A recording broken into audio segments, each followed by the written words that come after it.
आपने नाम भी लिया है, श्रीमती अपरिजिता सारंगी। Thank you, Speaker, sir. I consider it my privilege to be able to talk on the Immigration and Foreigners Bill 2025, a bill of immense significance, which has been brought to the Lok Sabha by the Ministry of Home Affairs. To draft this bill is the need of the hour, and I commend the efforts of the Home Ministry for this remarkable endeavor. They have done a meticulous job, and all of us need to appreciate that. My dear friends, we are aware of Taittiriya Upanishad, Atithi Devo Bhava. Taittiriya उपनिषद का यह वाक्य हमारे देश की परंपरा, हमारे देश की संस्कृति को दर्शाता है। हम अतिथियों को सम्मान देते हैं, हम अतिथियों की पूजा करते हैं और आतिथ्य के लिए हमारा देश जाना जाता है। लेकिन निश्चित तौर पर बहुत विनम्रता के साथ लेकिन आत्मविश्वास के साथ कहना चाहूंगी कि एक तरफ हम अपने प्राचीन परंपरा को लेकर गर्वित हैं और अतिथियों का सम्मान करते हैं, लेकिन दूसरी तरफ हमें अपनी सीमाओं और राष्ट्रीय हितों की सुरक्षा भी करनी पड़ती है और करनी चाहिए। हमें यह सुनिश्चित करना होता है कि केवल वे लोग वैध तरीके से हमारे देश में आए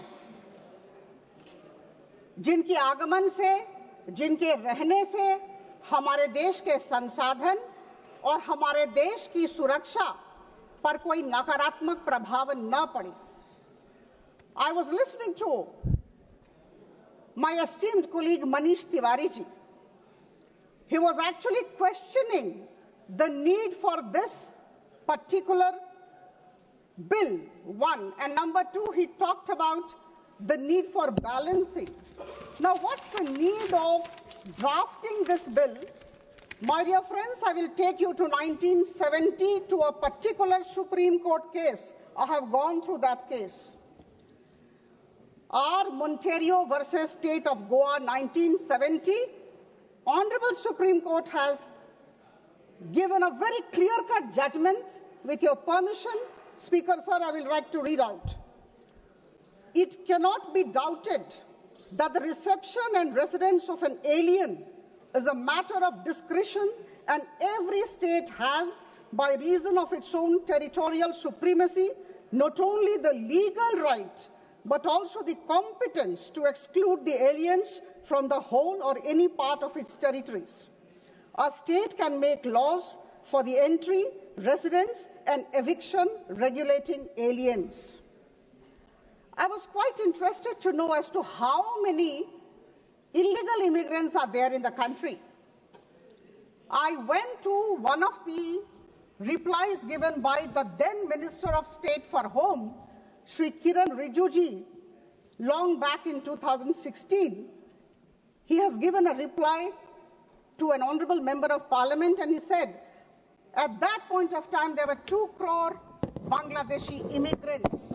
This is completely on record. I was also going through some of the arrests that have been made, some of the nabbing that has been done by the Railway Protection Force and our security forces. I mean, these are authentic data, you can cross-check. January 24 to January 25, 2,601 Bangladeshi immigrants coming through the Indo-Bangladesh border. I'm just giving you some examples, some figures, have been nabbed by the security forces. One. Number two, the Railway Protection Force. They have a major role to play in this regard. In 2021, a part of 2021, they had nabbed, they had arrested 586 Bangladeshi nationals who were trying to get into India through the Indo-Bangladesh border, and 318 Rohingyas. We are concerned about this, and that is why this bill, and we are concerned about the whole thing, and that is why we have gone by the Supreme Court judgment of 1970. The Ministry of Home Affairs, Government of India is well within its right to draft this particular bill. Friends, why this bill? I'm coming to that question again. Why this bill? I think all my friends to my right should know that this bill was the need of the hour. I'm giving you clear-cut reasons as to why we needed this bill. The matters concerning foreigners and the immigration are actually looked into, or rather administered, by 4 laws at this point of time. Number 1, the Foreigners Act 1946, the Immigration Act 2000, the Passport Entry to India Act 1920, and the Registration of Foreigners Act 1939. I talked to you about all the years. Now, my dear friends, all these are pre-constitution laws, most of them. Number 1. Number 2, if you go to the statement of object and reasons of this particular bill, which I will make a humble appeal to each one of you to go through, the reasons have been given very candidly, very clearly, very cogently. I will implore you to read that. There are 4 acts, as I said, pre-constitution acts, I will say. But at the same time, I must say that there are many overlapping provisions, number 1, and they were drafted during extraordinary times, during the First and the Second World War. So I think this is extremely important to have the 4 acts revisited. And that is why we always needed this particular bill. The time has come for a comprehensive and unified legislation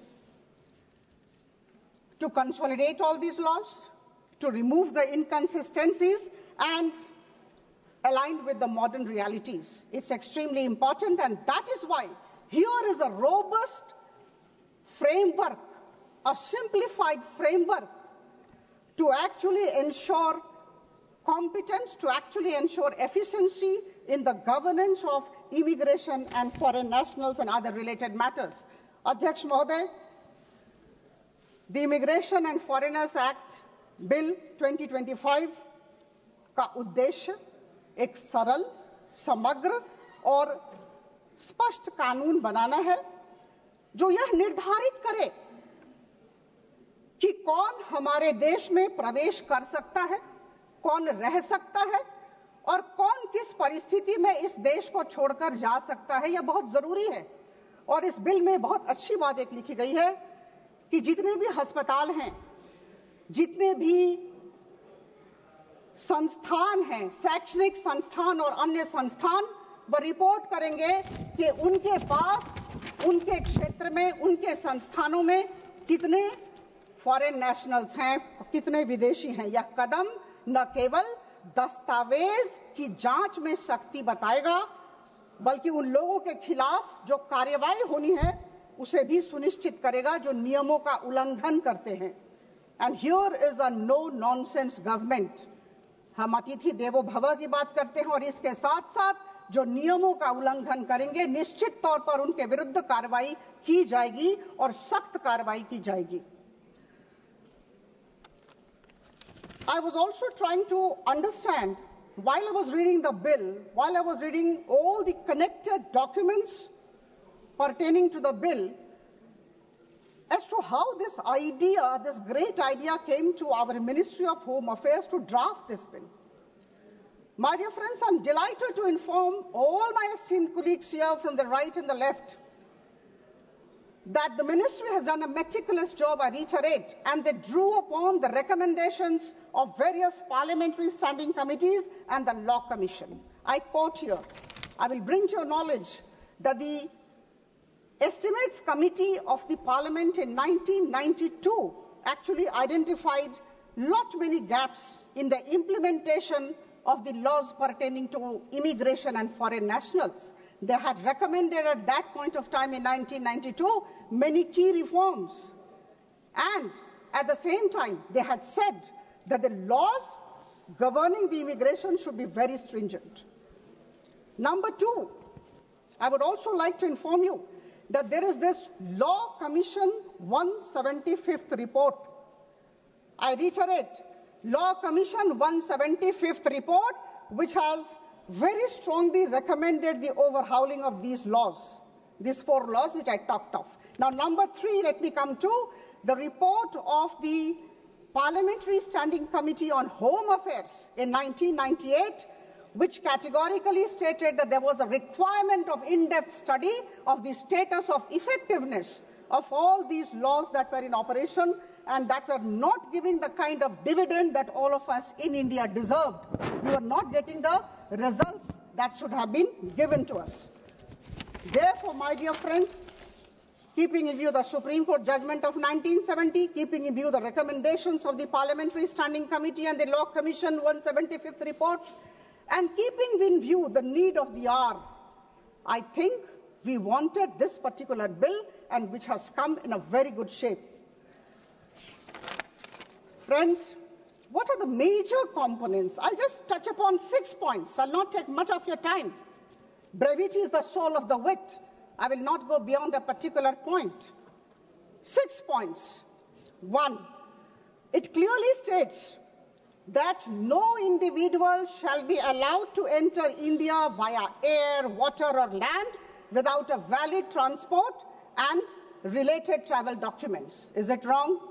Is the Home Ministry wrong if it talks very emphatically about it? Not at all. It is the duty of the government to ensure that there is absolutely no nonsense approach when governance and administration of issues are concerned.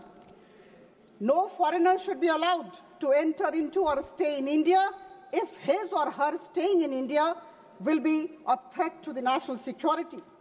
The decision of the immigration officer will be final and binding. Now, there is a question from my esteemed colleague Manish Tiwari.